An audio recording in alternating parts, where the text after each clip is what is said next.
เฮ้ยโอ้มาเอาสาวเข้าบ้านเลยเหรอวะเนี่ยเฮ้ยหนีไม่ได้แล้วนะอุ้ย อะไรฟิว เขาเห็นน้องกับโอมกับใครไม่รู้เป็นผู้หญิงอ่ะ ผู้หญิงเหรอ โอ้ โอมเป็นผู้หญิงเข้าห้องเหรอ จริง โอม จริงอุ้ย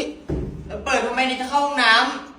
อ้าวไหนผู้หญิงอ่ะเธอ ำ เขาเห็นจริง อะไรมึงทำไมเนี่ย ๆเขาเห็นจริง มึงเข้าห้องน้ำ ๆไม่มีเหรอ มาดูเลยเนี่ย เฮ้ย มันไม่มีผู้หญิง เอ้า เธอตาฝาดเธอหรือว่าเธอชอบกล่าวหาคนอื่นเหรอเธอเป็นคนแบบนี้เหรอทำไมไม่น่ารักกันเลยอ่ะ เขาเห็นจริงๆ มันไม่ใช่นะเธอที่เธอจะต้องกล่าวหาคนนั้นคนนี้เนี่ย เขาหาเธออยู่เนี่ยเขาเอาวิสซีเพียวชาทีให้เธอกินไง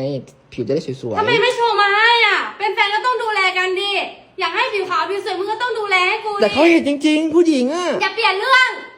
คืออะไร